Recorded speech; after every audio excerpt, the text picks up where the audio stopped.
Oy, isang mabilisang video muna tayo at habang tumatagal ay parami na ng parami ang mga taong nagtatanong sa akin ng bagay na ito.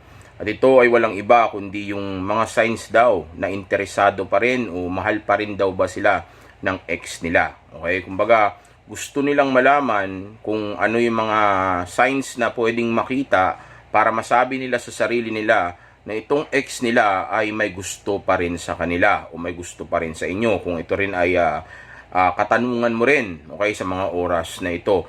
Pero bago ang lahat, gusto ko munang malaman ninyo na ang tanging rason lang kung bakit ko ginawa ang video na ito ay para sagutin lang, of course, yung mga katanungan ninyo, and also at the same time para magkaroon lang kayo ng idea kung sakaling na-encounter ninyo ito. Okay, hindi ko ina-advise sa inyo o pinapagawa sa inyo na alamin ninyo ito o mag-stalk kayo o sabihin nating kalkalin ninyo yung social media ng ex ninyo o ito yung hanapin ninyo, okay? Hindi ko gusto na tumutok kayo ulit sa ex ninyo, okay? Hindi yan ang gusto kong mangyari, okay? Dahil again, ang rason lang kung bakit ko sinishare ito ngayon sa inyo ay para magkaroon lang kayo ng idea na kung sakaling ang sabihin nating na-encounter na ninyo ito o sabihin nating biglang ma-experience ninyo itong bagay na ito. Okay, dahil ang best way pa rin para makuha ninyo yung gusto ninyo sa radio silence at sa no contact, okay, ay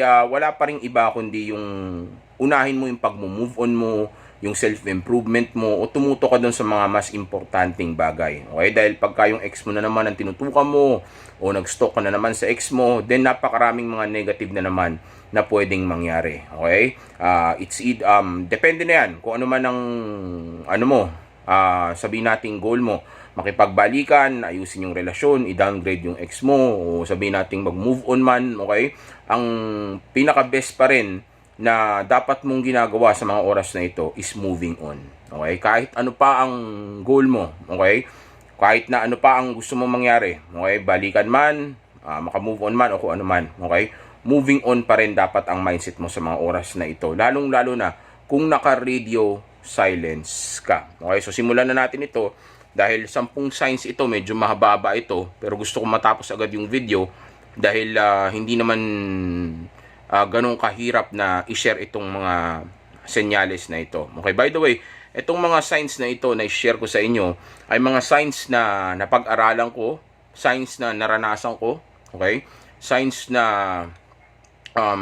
shinare sa akin ng mga client ko, okay? Shinare sa akin ng mga kakilala ko, okay?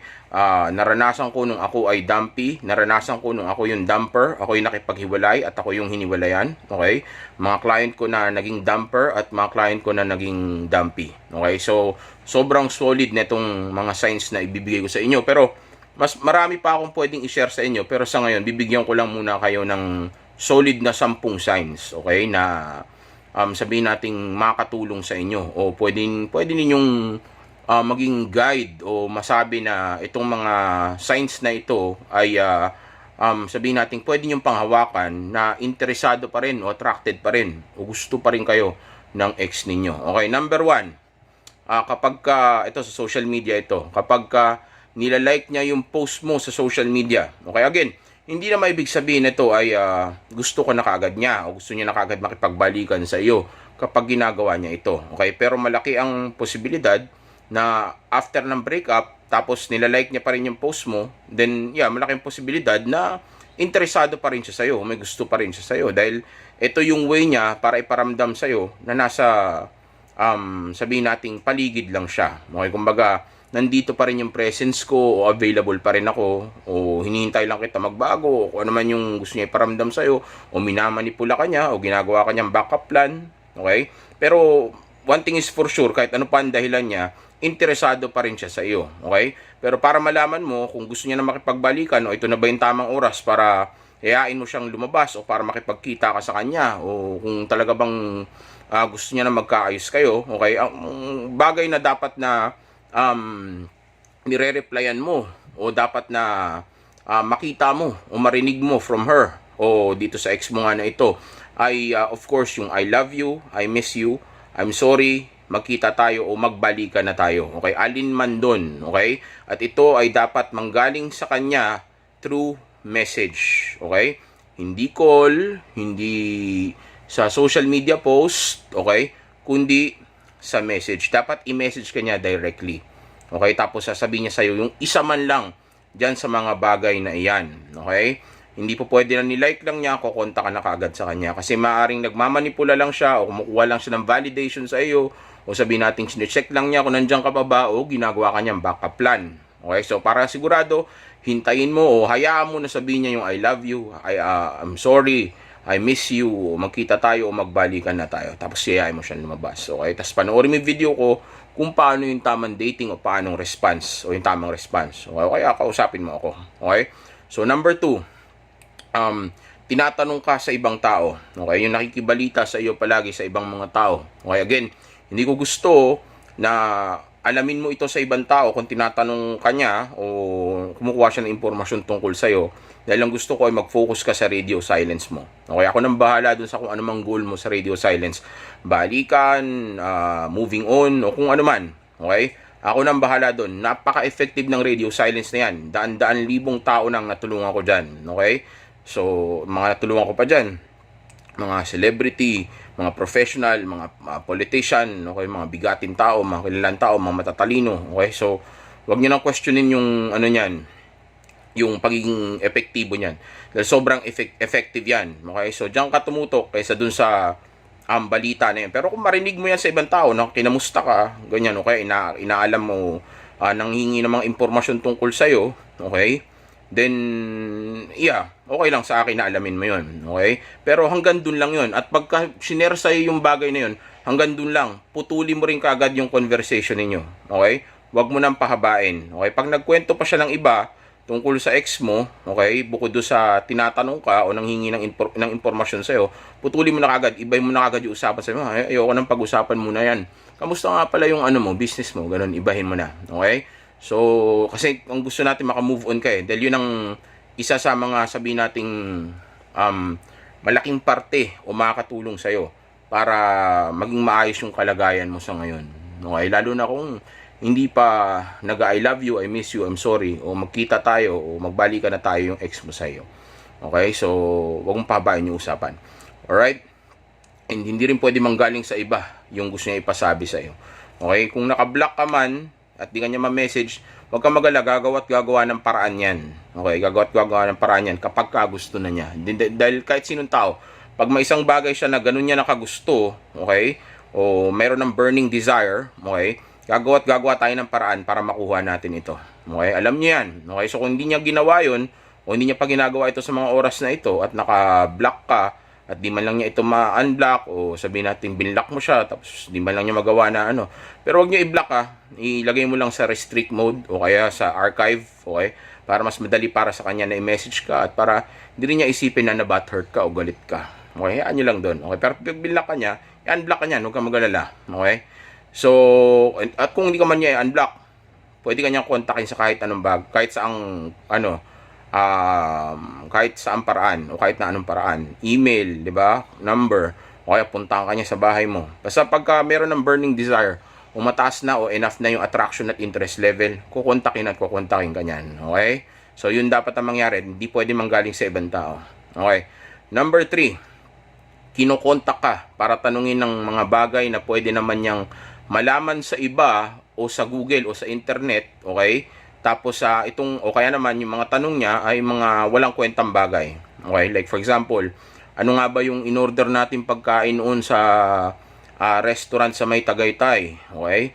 Saan nga ba tayo kumain noon sa Baguio? Okay? O kaya sabihin nating sino nga ba yung artista nung pinanood natin dating TV series na napanood natin sa HBO. Okay, mga ganun na pwede niya namang i-google o pwedeng itanong sa iba, bakit sa'yo pa? Okay? So, wag mong papansinin yan. Okay? Pero, sign yan. Okay? And wag mo rin alamin, okay? Hayaan mong ma-encounter mo lang o ma-experience mo ng organic. Okay? So, number 4, kinakamusta ka o tapos inaaway ka sa message lalo na kung hindi mo siya pinapansin o hindi ka nagpaparamdam sa kanya. Okay? So, habang naka-radio silence ka, hindi mo siya pinapansin, naka-deactivate yung account mo, inaaway ka, tapos kahit na sabihin natin kakahiwalay nyo pa lang, tapos di ka pa naka-radio silence, okay? Tapos inaaway ka, tapos o kaya kinakamusta ka muna, tapos since di ka nagre-reply, okay, inaaway ka, o kaya sinisisi ka sa mga bagay na pinagtalunan ninyo dati, o bigla nag-start ng isang argumento na sabihin nating parang hindi naman dapat maging argumento sa ngayon. Okay? Basta nag-uumpisa siya ng isang emotional na activity. Okay? So, number 5, okay?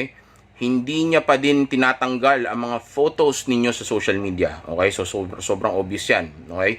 Interesado pa rin siya sa'yo. Pero hindi natin masasabi na gusto niya na kagad makipagbalikan sa moment na yan. Okay? Maaring interesado, maaring attracted pa rin siya, maaring ayaw niya pa rin maputol yung connection ninyo. Okay? Pero of course, kung talagang gusto niya na makipagbalikan, may kipagbalikan na siya. I'm sorry, I love you, I miss you, okay? Magbalikan na tayo, o kaya magkita na tayo. Isa doon sasabihin niya na, 'di ba? So kung hindi niya pa ginagawa 'yon, then ibig sabihin hindi pa siya ganun ka-submitted sa iyo, okay? Ibig sabihin hindi pa enough yung attraction at interest level, okay? Pero attracted na siya, interested pa rin siya, okay? Gusto ko pa rin niya, yun nga lang, hindi enough para makipagbalikan pa sa iyo. So ibig sabihin hindi mo rin siya kukontakin nang dahil lang nandiyan pa yan sa social media niya, okay? At wag mong silipin, okay? Baka may makita ka dyan na pwedeng ginagamit niya pang manipula sa iyo o pwedeng makaapekto sa iyo sa social media account niya. Okay, huwag mong pansinin yan. Okay. Number 6, tinatanong niya kung may bago ka na at kamusta kayo ng bago mo. Okay? So kung nangunguha siya o nagfi-fish siya ng info tungkol sa love life mo ngayon o sa dating life mo ngayon, okay?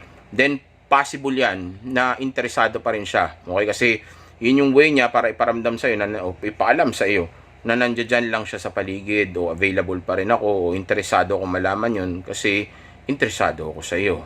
Okay? So obvious yun. Okay? Dahil kung hindi na siya interesado o wala na siyang pakialam sa iyo, hindi niya natatanungin pa yun. Okay? Lalo na kung hindi mo siya kinakausap. Okay? Dahil malaki ang tsansa na kaya niya tinatanong yan sa iyo sa mga oras na ito dahil kasi nga hindi mo siya pinapansin tapos di ka naghahabol kasi nga naka-radio silence ka. Kaya ngayon tinatanong ka niya kasi iniisip niya baka meron ka ng iba. And kaya niya tinatanong yun, dalawang bagay yan. Una, curiosity. Pangalawa, natatakot na siya na baka tuluyan mo na siya sa breakup. Okay? Kaya kumukontak na siya, tinatanong na niya kung may bago ka na ba. Matter of fact, kapag kaganyan yung moment, madalas yan, hindi lang yan basta nagpaparamdam sa iyo, okay? Kundi parang, hindi lang yan nagpaparamdam sa iyo na interesado siya, okay? Kundi nagmamanipula na rin siya na gusto niyang kontakin mo siya o imit mo siya. Pero wag mo pa rin papatulan yan. Okay, ang moment na yan. Okay? Basta I love you, I miss you, I'm sorry. Magkita tayo o kaya magbalikan na tayo. Okay? So, yeah, number 7. Okay? Sinusuot o ginagamit pa din niya yung mga gamit na galing sa iyo o paborito mo, lalo na sa social media. Okay? So, kung sinusuot niya yung mga regalo mo o sabihin natin mga gamit na mayroon kay before o yung paborito mo na damit na ginagamit niya o yung mga gamit ninyo na nabili ninyo na magkasama kayo, okay?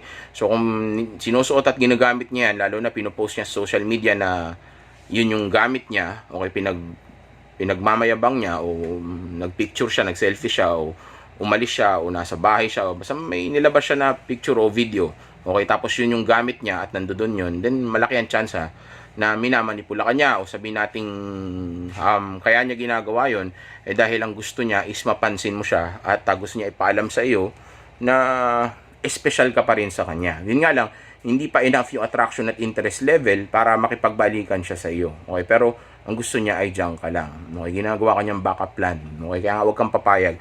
Kailangan mag-sorry siya, mag-I love you siya, mag-I miss you siya o kaya makipagbalikan siya sa iyo. Kaya sabihin nating mag-ano siya, sabihin natin makipagkita siya sa'yo. Siya mag-initiate, okay? Hindi po pwedeng ganyan, okay? Kasi mamaya nagva-validate lang yan, tinitingnan lang niya kung mahal mo pa ba siya o gusto mo pa siya kasi nasasaktan na yung ego niya dahil di mo siya kinokontak, okay? So baka mamaya kaya siya gumaganyan. Well, actually, malaki ang posibilidad na kaya niya ginagawa yan dahil nga umi-epekto na yung radio silence tapos tinatamaan na yung ego niya kaya gusto niya malaman kung nandiyan ka pa ba. Okay? Kaya huwag papatulan yan. Okay? Okay.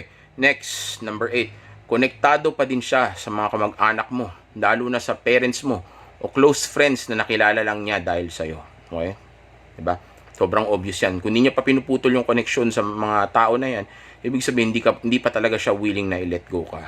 Okay? Malamang test lang talaga yan sa umpisa. Dahil, gaya ng sinasabi ko sa inyo, palagi, ang breakup sa umpisa ay isa lamang test. Okay? Hindi pa yan tunay na breakup. Magiging totoo lang ang breakup kapag ginawa mo yung mga mali. Yung naghabol ka, kaya hindi ka nag-improve, o kaya sabihin nating pinush mo siya ng pinush palayo, okay? O na-turn off siya lalo, then matutuluyan yung breakup.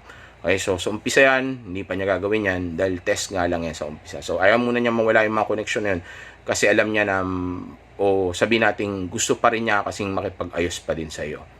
Okay. Number 9. Okay. Nagagalit siya kapag ikaw ang kapag ikaw ang topic ng isang kwentuhan. Okay. Let's say may kakwentuhan siya na iba. Okay. Let's say kaibigan niya o kaya kaibigan ninyo o kakilala ninyo. Okay. Tapos tuwing ikaw yung pinagkakwentuhan, apektado pa din siya. Nagagalit siya, naasar siya o kaya bigla niyang sinisisi ka o sinisiraan ka sa ibang mga tao. Okay. Sign yun na interesado o mahal ka pa rin niya o gusto ko pa rin niya, okay, dahil yun nga, of course, apektado pa din siya. Kasi kung hindi na siya apektado o hindi na siya interesado sa iyo, okay, wala na siya nararamdaman na emosyon sa iyo, dapat ano na siya, maging sabihin nating malamig na siya sa iyo. Okay, dapat nga ang sinasabi niya mga magaganda na tungkol sa iyo na nagsama naman kami na maayos niyan I hope maging maayos na lang sana siya. I'm happy for him. Okay? Yung maging ano na siya, yung I just forgot the term Dahil ko sinasabi sa inyo ito yung maging ano na siya, basta yung neutral na yung ano niya, yung wala na siyang pakialam sa iyo. Okay? Hindi na siya galit, hindi rin siya sabihin nating hindi ka na rin niya nami-miss, okay? Kumbaga, hindi na rin siya interesado, kumbaga parang wala na lang ka sa kanya, okay? Yung ano na siya, malamig na nga siya sa'yo, okay? Pero pag galit pa rin siya sa'yo, ibig sabihin may passion pa rin dun, okay? May nararamdaman pa rin siya, may feelings pa din, okay? So minamadali ko na okay? Kaya medyo mabilis na rin ako magsalita. Dahil maintindihan nyo naman yung mga sinasabi ko sigurado, kahit na binibilisan ko na. Okay, so, yeah, number 10. Nagpaparinig siya sa social media, okay? Yung mga post niya, yung mga sinishare niya na post, okay? Nagdadrama, okay? Pinapaalala niya yung tungkol sa inyo, o sabihin nating nagpapaawa siya, nagsasakit-sakitan, o kaya, well, hindi mo masabi na para sa lahat yun, okay? Kaya sabi ko sa inyo, wag nyo na lang silipin, at kung para sa iyo man yun, mas maganda rin na hindi mo malaman. Pero kung sakali lang na ma-encounter mo, at tingin mo, para sa iyon, okay? Then, malaki ang chance na nagmamanipula siya, okay? Dahil interesado pa rin siya, yun nga lang, hindi pa enough yung attraction at interest level, natataas yung levels na yan kapag nagawa mo ng maayos yung radio silence, okay? Pero sa moment na yan, kaya ganyan pa lang ang ginagawa niya, ang gusto niya kasi is maging backup plan ka lang muna, okay? Pero sigurado, interesado pa rin siya. Yun nga lang, hindi kanya ganun kagusto sa moment na ito. And huwag kang papayag. Okay? Kaya hindi ka papayag. Kaya ang dapat mong gawin is mag-radio silence ka lang. Mag-move on ka. Okay? At kapag ka I'm sorry, I love you, I miss you, magkita tayo. Kaya, sabihin nating pabay isa na sinabi sa inyo, I love you, I'm sorry, I miss you, magkita tayo. O kaya, magbalikan na tayo. Isa dyan yung sinabi na, then dun mo lang pwede siyang i-meet, okay? Pero nasa iyo pa rin niya kung gusto mo ibalik o gusto mo i-downgrade, okay? Mas maganda kung dating na lang kayo sa moment na yan, o kaya dating muna sa umpisa, lagay mo muna sa probationary, nasa yan, o gusto magbalikan, nasa yan, pero gawin mo ng tama, okay? May tamang way para ayusin ang relationship ninyo na nasira na galing sa breakup, okay? May video na rin ako niyan, okay? Pero, kapag ganyan pa lang, yung nagpaparinig pa lang, huwag mong papansinin yan. Dahil malaki ang chance na minamanipula ka lang niya muna para makakuha lang ng validation sa'yo. Validation na, pagka binigay mo sa kanya, ay makakatulong sa kanya para makamove on ulit. O sabihin natin para mawala ka ulit sa utak niya. So pag nawala ka ulit sa utak niya, na kaya ka nga tumatakbo sa utak niya dahil yun sa radio silence, okay? So pag nawala ka nga ulit sa utak niya, then magaan na naman ulit ng loob niya. Tandaan mo, ang kakampi mo sa moment na ito habang naka-radio silence ka ay yung anxiety niya. Okay, so kung mawawala yung anxiety niya, na katulad ng anxiety na nararamdaman mo, then mawawalan na rin siya ng pakailam ulit sa'yo. Okay, kaya huwag mo siyang kukontakin hanggat di niya sasabi, I love you, I miss you, I'm sorry, magkita tayo, magbalikan tayo. Kahit isa lang doon, okay? Pag di niya pa sinasabi, huwag kang magre-reply sa kanya. Huwag mo siyang kakausapin. Dahil sa oras na ma-refresh mo siya ulit, katulad mo, ngayon naghahabol ka lang ng validation, sa totoo lang, hindi mo rin naman na ganun kamahal itong ex mo. Okay? Validation lang din niyang habol mo sa ngayon. Okay? Sa totoo lang, noon pa, gusto mo nang hiwalayan yung ex mo, hindi mo lang yan tinutuloy, naunahan ka lang niya ngayon. Okay? So ngayon, kaya ka lang nasasaktan ay dahil tinamaan yung ego mo, nag-fail ka, may mawawala sa'yo, natatakot ka doon, okay?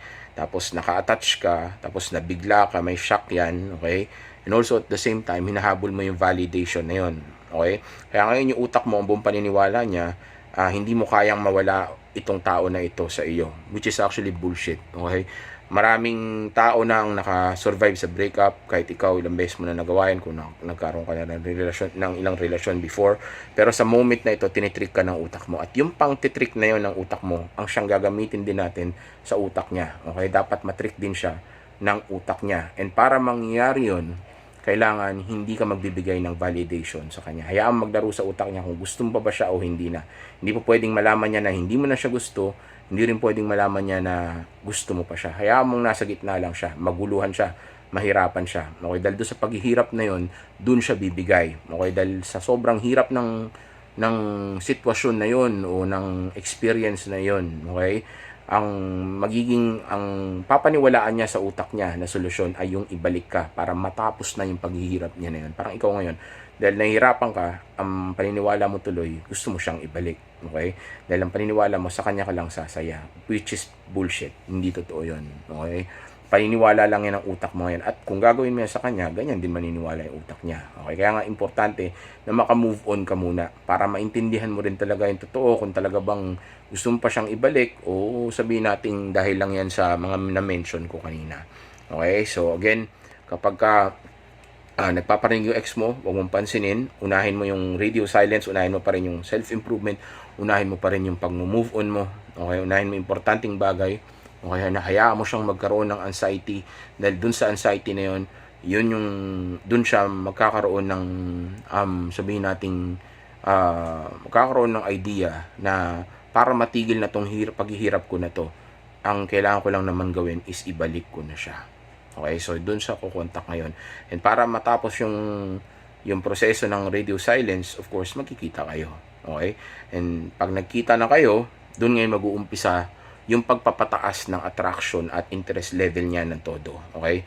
Yung anxiety lang na yun, na sa umpisa na paparamdam natin sa kanya, ay yun yung anxiety na magpupush sa kanya para makipagkita sa iyo. Dahil hanggat hindi kayo nagkikita, hindi tataas ng todo yung attraction at interest level na yun para bumigay siya sa iyo. So para bumigay siya sa iyo, kailangan tumaas muna yun. And hindi yan basta tataas ng ganun kung yung anxiety lang na yun ang gagamitin natin. Kasi yung anxiety lang na yun, ang maitutulong nun ay para magkaroon siya ng paniniwala na ikaw yung gamot sa sakit niya. Okay?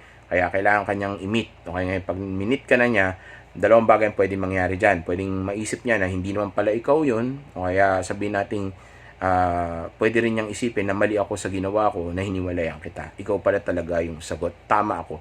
Ikaw nga ang sagot sa paghihirap ko. Okay? So, ganyan lang yung proseso. Pero napag-usapan na natin yan sa ibang mga video. Dito sa video na ito, gusto ko lang i-share sa inyo yung mga nalalaman kong mga importanteng signs. Again, huwag nyo alamin yung mga signs. Pag na-encounter nyo lang, then at least alam nyo na yung idea, o alam nyo na ito pala yung mga signs na yun. Okay? Hindi ko gusto na mag-stalk kayo o alamin nyo isa-isa o pagtanong-tanong nyo sa mga kaibigan nyo, sa mga kakilala nyo. Dahil sa oras na gawin mo yan, mas mahirapan ka mag-move on at mas lalo kang hindi makaka-detach dun sa emosyon na emosyon na nararamdaman mo sa kanya. Meaning, lalo magpapatuloy yung anxiety na mayroon ka, anxiety na mas magpapalambot pa sa'yo lalo, okay? At anxiety na pwedeng sabihin natin hindi makatulong sa iyo para may ayos mo yung sarili mo, yung relasyon ninyo. Okay? Dahil nga, sa ngayon, ikaw pa rin yung bumibigay o ikaw pa rin yung hirap. Okay? So, tutukan mo mas importante kaysa sa ex mo, dahil maniwala ka sa akin, sa oras na mawalan ka ng gana sa kanya, parang magic, okay? Dun yung oras na magkakaroon siya ng interest sa iyo. Okay? So, unahin mo importante, maniwala ka sa akin, ako nang bahala pagdating sa mga bagay na gusto mo mangyari. Basta sundin mo yung radio silence, okay? Mag self-improve ka, mag-move on ka, okay? Ignore mo lang yan, okay? Isipin mo rin na maraming options sa mundo. Pero kung gusto mong magkaayos kayo, sabihin natin at least mag-date kayo, mapakinabahan pa rin yung ex mo, hindi rin naman kita masisisi dahil ako ginagawa ko rin yan. Hindi man ako nakipagbalikan na sa mga ex ko, pero at least nagiging ano ko pa rin siya, nagiging backup ko pa rin siya, o nakaka-date ko pa rin siya, o sabihin natin spare tire ko pa rin yung mga nagiging ex ko, okay? Dahil gaya na sinasabi ko palagi, lahat ng options mo o tao na nasa paligid mo ay resources mo. Okay? So, wag kang magtapon. Okay? Dahil ang isang mautak na tao ay palaging may abundance of options. Dahil yung abundance of options na yun, ang maibibigay sa nun ay abundance mindset. Okay? At dahil sa abundance mindset na yan, mas magiging powerful ka, lalong-lalo na kung mayroon kang ability to be alone. Okay? Ability to be alone na makakatulong sa'yo habang nasa radio silence ka. Pero of course, wag kang mag-isa palagi sa radio silence. Sinabi ko sa inyo na pwede mag-date, lumabas ka with your friends, active mong social life mo, okay? Enjoy mo ang breakup. Dahil maniwala ka sa akin, pag nagawa mo na maayos ito, okay? Itong pinapagawa ko sa iyo, itong radio silence, maniwala ka sa akin, hindi ka lang basta makaka-move on, marirealize mo pa na hindi lang pala ang ex mo ang pwedeng magpasaya sa iyo dito sa mundo.